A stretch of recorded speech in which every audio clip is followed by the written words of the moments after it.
Assalamualaikum warahmatullahi wabarakatuh. Sebagai umat Islam, kita memiliki tanggung jawab yang besar dalam berkontribusi dan memberikan manfaat bagi kemajuan peradaban Islam. Dalam upaya menjalankan tugas tersebut, kita tidak boleh melupakan pentingnya mengembangkan ilmu dan penerapannya di lingkungan sekitar kita. Dalam kesempatan kali ini, kami kelompok 6 akan mempersembahkan sebuah video yang mengangkat tema merumuskan kontribusi personal dalam bidang ilmu, statistika, informatika, dan ekonomi Islam untuk kemajuan peradaban Islam. Video ini bertujuan untuk memberikan wawasan dan inspirasi bagi kita semua dalam mengaplikasikan pengetahuan yang kita tekuni dalam lingkungan sekitar kita. Dalam video ini, kita akan menjelajahi kontribusi personal yang dapat kita berikan dalam bidang ilmu yang kita tekuni, yaitu statistika, informatika, dan ekonomi Islam. Kontribusi-kontribusi ini diharapkan dapat memberikan dampak positif bagi kemajuan peradaban Islam di lingkungan sekitar kita. Penerapan metode statistika dalam bisnis syariah. Jadi dalam bisnis syariah, statistika amat penting digunakan untuk menganalisis data-data seperti data penjualan, data permintaan pasar, data tren konsumen, dan faktor-faktor lainnya juga yang mempengaruhi dari bisnis tersebut. Dengan adanya analisis dari bisnis, maka akan didapatkan suatu keputusan bisnis yang nantinya digunakan untuk meningkatkan efisiensi dan keberlanjutan dari bisnis tersebut. Penerapan statistika dalam ekonomi dan syariah. Statistika akan berperan sebagai sarana atau alat untuk mengumpulkan data, melakukan analisis, dan menarik kesimpulan untuk fenomena ekonomi, di mana fenomena ekonomi adalah pemenuhan kebutuhan manusia yang tidak terbatas, di mana ketika kita dihadapkan dengan sumber daya manusia yang tidak terbatas dengan syariah atau prinsip Islam sebagai dasar pemenuhan kebutuhan tersebut, ilmu ekonomi harus berada dalam kerangka prinsip-prinsip keislaman. Ketika syariah dijadikan sebagai prinsip-prinsip ilmu pengetahuan, maka pengakuan terhadap manusia sebagai makhluk religius harus dipahami dengan salah satu prinsip tindak perilaku manusia yang mengakui bahwa sudah ada prinsip-prinsip yang tertulis di dalam Al-Quran yang harus diterapkan dalam pengetahuan ekonomi syariah. Pengembangan pada statistika untuk perencanaan pembangunan ekonomi syariah. Dalam upaya mengembangkan ekonomi syariah, statistika dapat digunakan untuk mengembangkan model yang digunakan dalam perencanaan pembangunan ekonomi yang berbasis syariah. Model-model ini digunakan untuk menganalisis potensi ekonomi, mengidentifikasi sektor-sektor yang perlu diperkuat, serta merumuskan kebijakan yang berpihak pada prinsip ekonomi Islam. Kemudian yang keempat adalah analisis data dan evaluasi program sosial keislaman. Dalam konteks program sosial keislaman, statistika dapat digunakan untuk menganalisis data, efektivitas program, mengevaluasi dampaknya, dan mengidentifikasi variabel-variabel yang berpengaruh terhadap keberhasilan program. Dengan adanya analisis data yang valid, program-program sosial keislaman dapat dioptimalkan dan memberikan manfaat yang lebih besar kepada masyarakat. Statistika di dalam bidang kesehatan. Dalam konteks kesehatan, data statistika dapat membantu untuk mengidentifikasi pola dan juga tren penyakit yang sering terjadi di suatu daerah. Dengan menganalisis data kesehatan seperti jumlah kasus penyakit, kematian atau faktor risiko yang berkaitan, statistika mampu membantu dalam memahami penyakit yang paling umum, pola penyebaran dan juga perubahan seiring berjalannya waktu. Sehingga informasi ini penting untuk perencanaan dan juga pengambilan keputusan di masa depan. Selanjutnya adalah pemanfaatan statistika untuk analisis kausalitas di bidang agama Islam. Analisis kausalitas mencoba untuk menemukan hubungan sebab akibat antar dua variabel atau lebih. Dalam konteks ini, statistika dapat membantu dalam memahami dan mengevaluasi dampak dari berbagai faktor terhadap praktik agama, keyakinan, atau perilaku umat muslim. Salah satunya adalah statistika dapat digunakan untuk menganalisis data survei yang mengukur praktik keagamaan dan kesejahteraan psikologis individu atau kelompok. Dengan menggunakan analisis regresi misalnya, statistika dapat membantu mengidentifikasi apakah ada hubungan sebab akibat antar praktik agama tertentu seperti ibadah dengan kesejahteraan psikologis seperti tingkat kepuasan hidup atau tingkat stres. Penggunaan statistika di bidang politik. Pada bidang politik, statistika biasa digunakan sebagai dasar pembuatan strategi komunikasi partai politik. Statistika juga digunakan pada saat pemilihan umum untuk menghitung secara cepat hasil pemilihan umum. Perhitungan cepat atau quick count adalah proses pencatatan hasil perhitungan suara di ribuan TPS yang dipilih secara acak dan berdasarkan fakta bukan opini. Menurut Lembaga Survei Indonesia, quick count dibagi menjadi dua, yaitu real quick count dan sampling quick count. Real quick count merupakan proses perhitungan cepat dengan menjadikan seluruh TPS sebagai sumber data dan hasil yang didapat akan menjadi representasi hasil pemilihan secara utuh. Sedangkan sampling quick count adalah perhitungan cepat yang umum dilakukan dengan menentukan sampel TPS dengan jumlah dan cara tertentu sesuai ilmu statistika, sehingga hasil yang didapatkan akan memiliki bias kesalahan atau error dari hasil seutuhnya. Manfaatan statistika dalam bidang pendidikan Islam.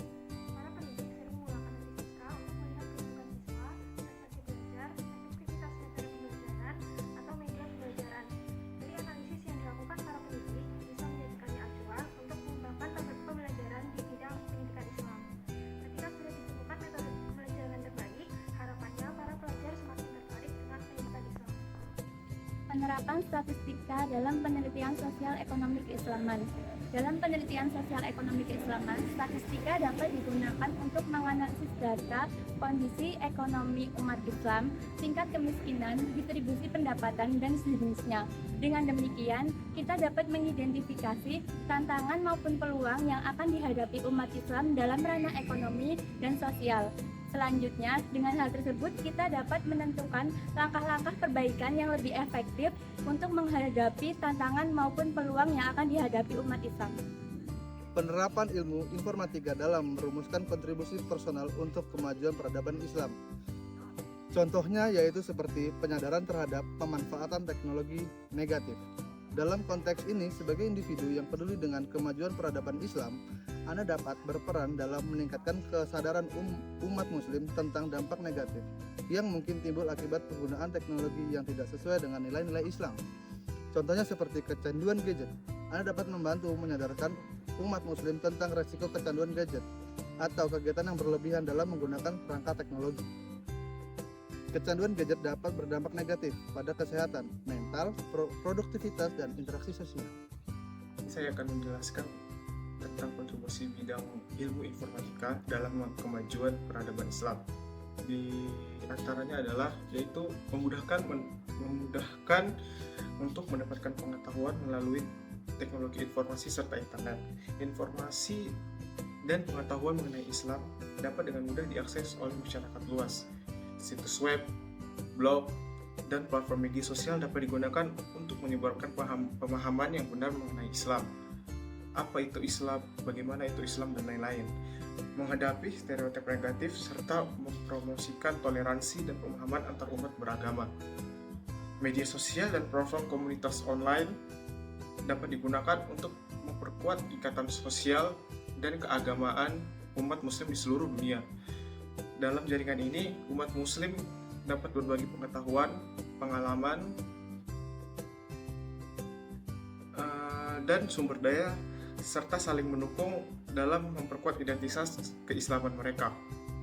Hal ini juga dapat membantu dalam mempromosikan kesatuan umat muslim dan menghadapi tantangan yang dihadapi oleh komunitas Islam secara global.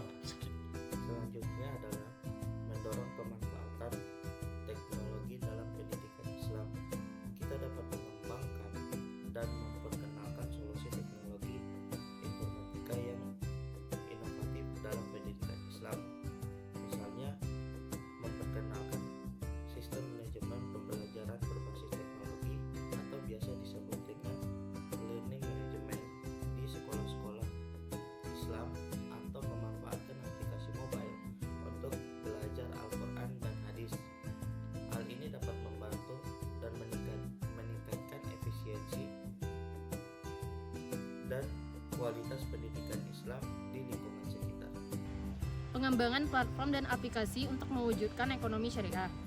Dalam merumuskan kontribusi personal dengan fokus pada pengembangan platform e-commerce, perbankan syariah, atau aplikasi keuangan yang memfasilitasi praktik ekonomi syariah. Contohnya, pengembangan aplikasi zakat digital yang memudahkan umat Islam dalam menghitung dan membayar zakat.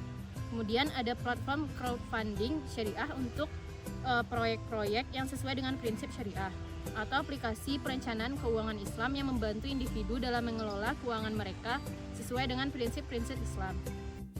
Kontribusi personal saya dalam bidang informatika dalam lingkup lingkungan sekitar bagi kemajuan peradaban Islam adalah saya pernah bekerja magang di Badan Sistem Informasi Universitas Islam Indonesia. Melalui magang saya di Badan Sistem Informasi Universitas Islam Indonesia, saya telah terlibat dalam berbagai proyek yang mendukung pengembangan teknologi informasi dengan nilai-nilai Islam. Saya aktif berpartisipasi dalam pengembangan aplikasi dan sistem informasi yang mempermudah administrasi akademik, penelitian, dan manajemen universitas. Tanggung jawab utama saya adalah pengembangan dan pengelolaan infrastruktur perangkat lunak. Infrastruktur perangkat lunak adalah teknologi pendukung berjalannya perangkat lunak. Contoh paling umumnya yaitu server, atau suatu komputer yang digunakan untuk menjalankan perangkat lunak. Melalui kontribusi ini, saya berharap dapat memberikan dampak positif dalam memajukan peradaban Islam melalui pengembangan teknologi informasi di sebuah universitas Islam. Salah satu contoh untuk merumuskan kontribusi personal dalam bidang informatika yaitu dengan mengembangkan sebuah aplikasi ataupun membuat sebuah platform edukasi yang di dalamnya mempelajari dan berfokus dengan ajaran Islam. Contoh dari aplikasi Islami yaitu sebuah Al-Quran digital di mana di dalamnya terdapat ayat suci Al-Quran beserta artinya dan dilengkapi dengan tajwid, di mana aplikasi ini dapat memudahkan individu untuk terus dapat membaca Al-Quran dimanapun dan kapanpun, serta dapat memahami tajwid dan artinya. Seiring berkembangnya zaman, aktivitas ekonomi pun ikut berkembang, baik dari sisi mekanisme pasar, bisnis, jual beli, maupun aktivitas ekonomi lainnya. Ekonomi Islam secara tidak langsung telah memberikan strategi dan cara untuk berperilaku dan menghadapi persaingan ekonomi dari skala individual hingga skala global. Prinsip ekonomi Islam diartikan sebagai kaidah-kaidah yang digali dari sumber ajaran Islam. Adapun prinsip ekonomi Islam yang berkaitan erat dengan kondisi dan persoalan bangsa Indonesia dalam menghadapi persaingan di pasar bebas melalui gerakan revolusi mental, antara lain adalah prinsip kerja, efisiensi, kompensasi, profesionalisme, kebebasan, kerjasama, dan juga solidaritas. Kerjasama sebagai sebuah prinsip dalam ekonomi Islam merupakan elemen penting bagi proses kemajuan dan transformasi di berbagai aspek kehidupan, baik bagi individu, masyarakat, maupun negara. Bismillahirrahmanirrahim. Assalamualaikum warahmatullahi wabarakatuh. Di sini saya akan menjelaskan terkait pentingnya menjaga nilai-nilai keislaman di tengah kemajuan ilmu pengetahuan dan teknologi dalam bidang saya, yakni bidang ekonomi Islam. Dalam bidang ekonomi Islam menekankan pada pentingnya membangun ekonomi yang adil dan berkeadilan, dan juga menjaga prinsip-prinsip keislaman. Dan ini berikut adalah salah satu pemikiran yang merupakan perwujudan hasil integritas nilai keislaman dalam bidang ekonomi Islam. Dalam keuangan Islam dan perbankan, penting sekali untuk kita bisa menjaga nilai keadilan dan transparan dalam transaksinya, karena Islam menekankan itu untuk berperilaku adil dalam bertransaksi dan harus transparan.